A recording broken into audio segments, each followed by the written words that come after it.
What is happening, world?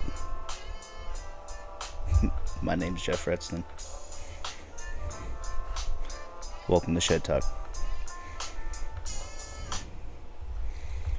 What's happening? Welcome to this Frosty Friday edition of ShedTalk. Holy hell, what a day. Been a true degenerate. Had to wait till my Doyers won to start this, and it is super late, but I took a nap to screw myself over for tomorrow, but had some help with that with some Mac, which hitting at what, 28? Not bad, quite yummy. Crack a nice cold one. Yo, what a stacked Saturday we have coming up in for my time zone in 2 minutes. Super amped. Hell, it is a weekend of turf racing and graded stakes racing. This is my favorite time of year. Hell, we got a week till Saratoga. What's today's date? The 7th. So I guess 2 weeks till Del Mar. Yeah, 2 weeks till Del Mar, because that opens up on the 21st. So hell yeah, let's get this shit started. Hell, the great racing starts first in England at Sandown. You got 3 good races. You got the Distaff, Barrage, Birdstones, Stenton, Glider, and Magical Sunset. Those 4 look like a good set in that race. Then you have the Group 3 Charge Stakes. I like the 2 Michael Applebee's, a Neff and Russell and Marshman. That one's a good one. But then it closes out their good racing with the Coral Eclipse Group 1.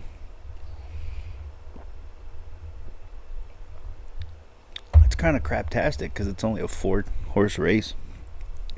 Paddington is even money and Emily Upjohn is 6-5, so your choice. It's race 4 there, I think, if I looked at the card right. We'll see what I could do. I gotta be at work in a few hours, so gotta get this done, get ready for work, and cruise. So we gotta get this going. Shit, you got 4 really good stakes races at Prairie Meadows, the Cornhusker, the Prairie Juvenile, the Iowa Oaks, and the Iowa Derby. Like, damn, that's a great card right there.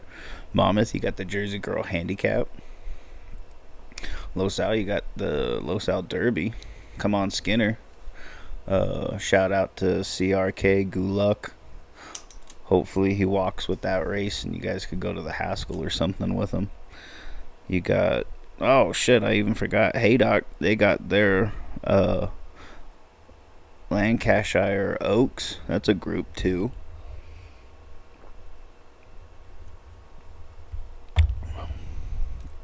You got Evangeline Downs has 2 stakes. Delaware has 3 stakes, which is also including the Delaware Handicap. That's got I think a 7-5 favorite in there. So we'll see how that goes. But Belmont, holy hell, is that a nice card? I've been looking at that form for the last few days. And hell yeah, I'm amped to just throw down on this card. 4 awesome graded stakes, which has 2 awesome grade 1s on the turf. I love it. This is my favorite time of year. If I owned horses, this is what I'd shoot for. 3/4 of a milli and a half milli, both grade 1s. Love this late pick 5 because you got the first grade 1 starts off that pick 5. Damn, how did that shut off already? With that Oaks, and hell yeah, 1.25 miles inner turf. So playing that inner turf, I'm gonna definitely always another one key indicator. Instantly look at that one. I do love that one. Mission Joy. Playing that horse for quite a while. Motion. Kitten's Joy over Smart Strike. Steal of a Bye. Love the horse around 2 turns. This 1.25 miles should be right up its alley. Either setting the pace or right off the pace. Either one's going to be right there. Should have enough stamina from top and bottom to be there. The 4 looks really solid. Castellano's just been riding freaking fire right now. I really like this 4's breeding as a breeding nut. Star Spangled Banner, when I laid my eyes on that horse at Santa Anita when it ran in the Breeders' Cup turf sprint down the hill. Oh, I remember unloading on that horse and coming up short, but him and as a stallion with his shooters, they either are there or not with his small crops, but this one is there, especially over High Chaparral. You got that speed and that stamina, so this 1.25 miles should be nothing for it. Mark Cassie, he's been doing well. That Regret was such a freaking stellar race. Mission Joy ran a great race. Miss Astro came back to run a solid next out. DRF loves this 5 with Irad and Chad Brown. The ones that interest me, especially when I was looking at this race, the one that caught my eye right off the bat was this Aspen Grove, the 9 horse. When the hell did Glen Hill Farm? I tweeted this out the other day when I actually got this form and started reading it. It was the first thing I noticed. When the hell did Glen Hill Farm and Coolmore start breeding together over in Ireland? First off, Justify. You know me if you've been watching this, you ninja watchers. Hit the like button, subscribe, follow us on Twitter. Where else are we? Everywhere else, I think.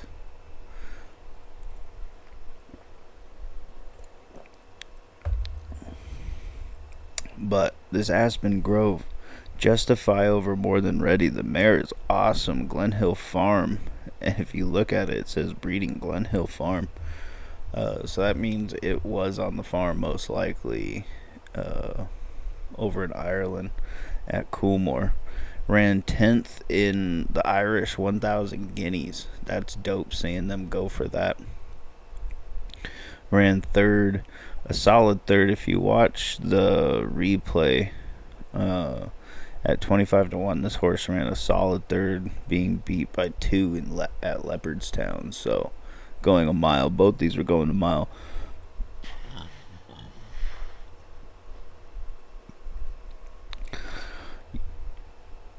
He's run on good twice. I guess technically 3 times. 4 times, but a couple of them should have been labeled soft and then soft twice. I'm really looking forward to him running on a good, firm American turf. I'm looking forward to see if I could start using this as a new tool. I've been looking at first time Justify US because Coolmore has bred to quite a few Justifies and bred them into Ireland, so I'm excited to see how this starts going. But 8-1 Morning Line, give it to me. Murphy comes over on the horse, and the other that caught my eye was this 3 horse coming in first time. Walmack is the owner. Gainesway with Motion. Master Craftsman over at Capes Cross. Velasquez up. I always like how he handles first time US turfers. He's got great hands, got a great clock. He's fucking Hall of Famer. So no doubts. But I always like these kind of horses in his hands. Coming from France, is a grade 3 winner by a nose. If you watch that race, he was 25 to 1, or she was 25 to 1. The horse, the favorite in that race, I think came third, or was it second? I didn't write my notes. I got all this other crap on here, but I didn't write a couple of notes down that I really needed. Solid horse, 1 run so far this year. Ran 6 times last year. Came 5th in this first run. Been working pretty solid.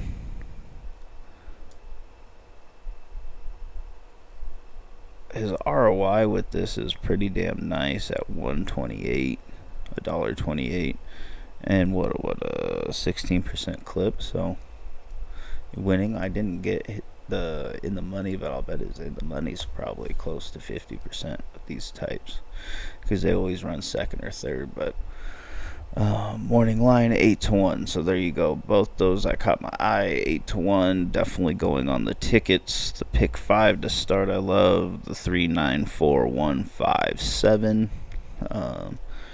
In different multiple tickets. If you looked at that, I got 1, 2, 3, 4, 5, 6 at least that I'm playing tomorrow. Pick 5s with those different horses on there.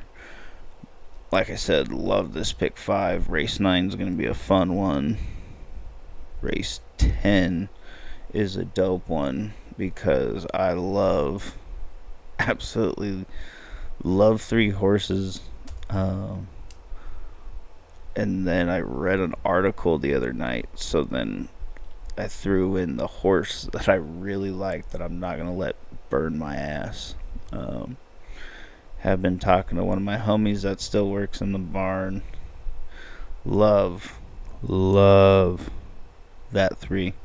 Swifty freaking brought this horse up the other night, so hopefully we don't get our 30 to 1 knockdown. But Mott Alvarado, my boy, Kokorian, owner, breeder, Arrowgate over the Kitten's Joy. Love this mare.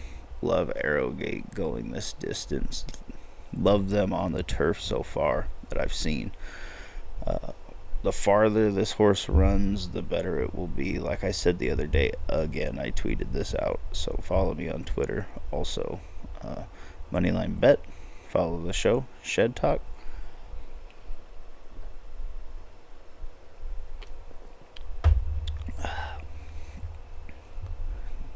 This is Warlike Goddess's replacement in the barn. The farther this horse goes, the better. If you watch the replays, the minute they throw this horse on turf, the mile was awesome. Set this horse up. Should have won. Waited a little too late. It is Keeneland. It is Irad. Not my favorite turf rider. This is the thing. Not trying to be a homer, but Alvarados, I know them very, very well. Both East Coast and West Coast Alvarados, and they're dope people. So I always root for them. They are my favorite riders. Junior is the shit. I love him on the turf, especially around these 2 turns.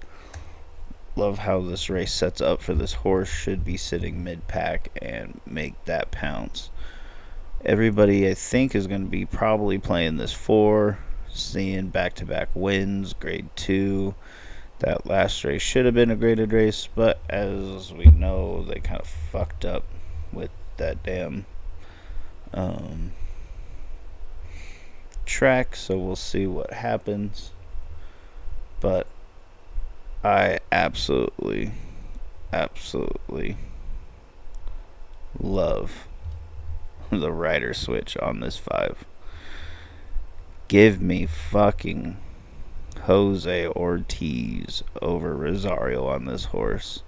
These last 2 runs, Rosario has fucking killed me. On Derby Day in that American Turf, I had, what I remember off the top of my head, at least 30 different tickets cashing to this horse, and also singles cashing to it, and also singles on the pick 4, pick 5, pick 6. I absolutely needed this horse for 6 figures, and this fucker, don't even get me started. Yeah, can't tell, still a little bitter about it. So, give me Ortiz all day. If you look back, this is the horse's best race at Gulfstream. Yes, it's set up perfectly for him. Still in the Clement barn at the time. Won by 3.5 on the turf for 75. And this was the second run after winning his maiden firster by a head at what? I think like 7-1, something like that. But love how the horse has been working.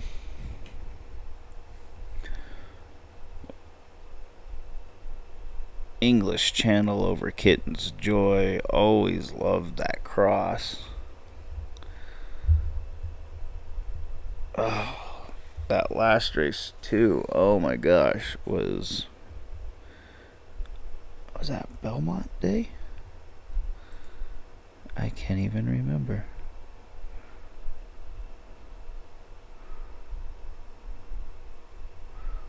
Oh no, it was the week before. Cause that, oh man. Yeah. So Rosario, when I was reading the form and I saw this switch, I was just amped because I saw the overnights and I was like, that's bullshit.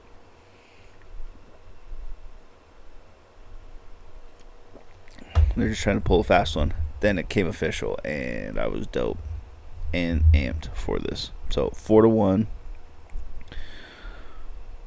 I hope we get something close to that. If we do, I am hammering the shit out of it.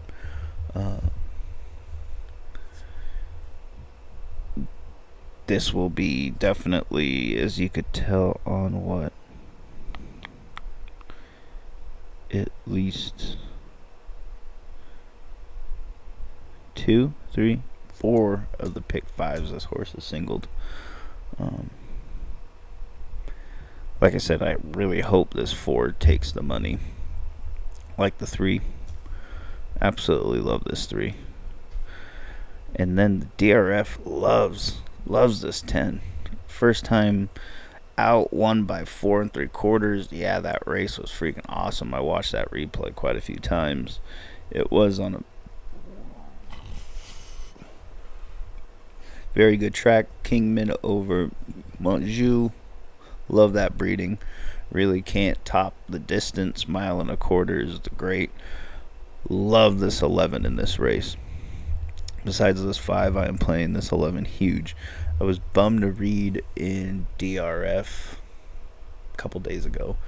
The assistant, who is also the exercise rider in the morning, said this horse did not take to the heat. It was only in the mid-80s. It's probably going to be a little warmer and a little more humid when this horse runs in the afternoon tomorrow or today, wherever you're watching this from. But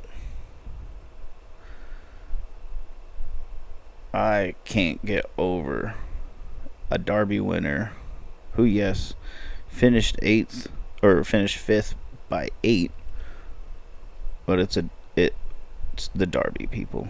It's the Derby. This horse, yes, 2 back. The Dante Stakes is coming up a little freaking weak, little soft, that he won by a neck. The Craven Stakes, Craven, I can't remember how they pronounce it over there. Wasn't the favorite, should have been the favorite. Believe he was second choice, came second by, what was that I saw? Length and some change, length and a quarter. All 3 of these races have been over good to firm. Give me firm all day on this. He should take to it. Churchill over Darshan. This mare has thrown some killer horses. Just the siblings alone, just is a great family. As you know, Churchill got sent a really great book. Oh, sorry, I got too many things going on my degenerate ass. I'm watching Australian racing after collecting on my 2 baseballs. Thank God. The one was a freaking armchair in the end. Hit the over and the win. Also, my Doyers, thank goodness. That was a freaking armchair. But I've been now playing some Australia. I did clean house earlier on this Randwick race that I don't know how this horse. And again, this is why I watch RTN also. Another degenerate tip. Yes, I was watching TVG, but I also watch the RTN because I get the live feed from Australia, and there was some cagey betting that ended up occurring because what the hell, why is my form not loading now? It says it's there, but it's not.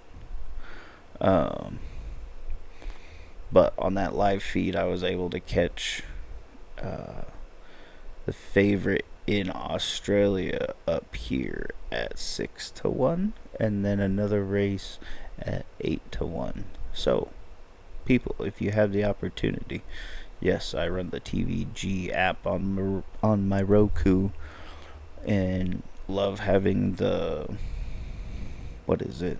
Do they call it the TVG book or whatever it is? I love it because I get 5 different feeds. But I also run the RTN so that I could see live feeds that I don't see there, especially Australia, because there I get to see the live money pools because we are 2 separate pools. So their money does not interact with our money. So reading their pool against our pool, because hell, half of us can't even read this form. I've been watching Australian racing since late 90s. I would say probably 96, 97 is when I really got into it. Same with like Japanese racing. So 96, 97 time. I was 11, 12.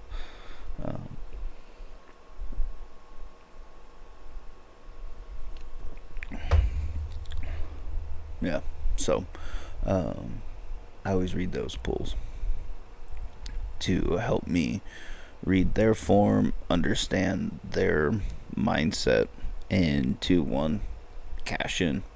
But again, those are some dope races. Love this late pick 4. Got a couple dope tickets. Love the 8 and the 11th race and the 2. Everybody's gonna play this 5 on the big ticket that my mom and I are playing, that we're splitting. We're singling the 5. Ugh, but she's a chalk player, so that's where we came to conclusion, because we're going 5 by 6 by 5 with singling that 5. So if that 5 comes in, we're hoping for prices around it. But through the day, the one that I really dig is this $36 play with starting in race 9. It's 1-8-11 with the 11-5-6 with the 2-8 with the 2-5-3-9. That one I played that way because this other ticket that I played, because I love this 8 so much. I really love this 12, but I had to spread my money around because, like I said, look at, I got so many freaking plays, and this is only the first sheet. It's a $45 play, and it's a spread. So I got a 1-8-11-7-5 in the 9th race. In the 10th, 11-5-6-4-3-10.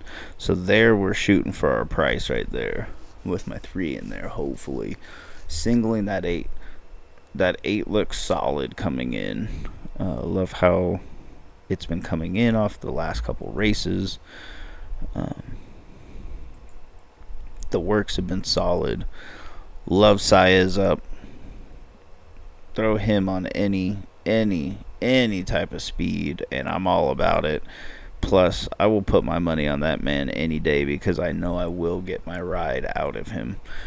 That if you watch the replay of that 8 bells, shit, this horse is a monster waiting to happen. These Oscar performances have been running pretty damn well on the dirt if they're crossed with the right mares, and with this being by Street Sense on the bottom, think it could do anything. Let's see, 2 works back at Keeneland had a bullet, so I'm super stoked. 3-1, and then closing out in the 12th race, we went 12-5, so that's a $45 play. But the thing that I've been teaching my mom the last 6 months, that I've been playing for the last 2 years now, that I have figured that's going to help people get into the game betting, is this Grand Slam. People have laughed at me, but that bet has saved my ass some days. So the way I look at it as a $10, $5, $20 play, I like to close out the race if I can see a vulnerable favorite in that, because it's usually closing out in the big race. So if I see a vulnerable favorite, I'll go 3, maybe 5 deep in there, do a $10 play for 30 bones. Yeah, people laugh at me. Well, that fucker pays $27 like it did the other day. I had it 10 times. That sucker, I came home with just under 280 for a $30 play. That covered everything all day for a $10 play. So today I'm coming with 2 different plays for a $5 play, which will end up costing us $15, because the Grand Slam starts in the same race as the late pick 5, so it starts in race 8.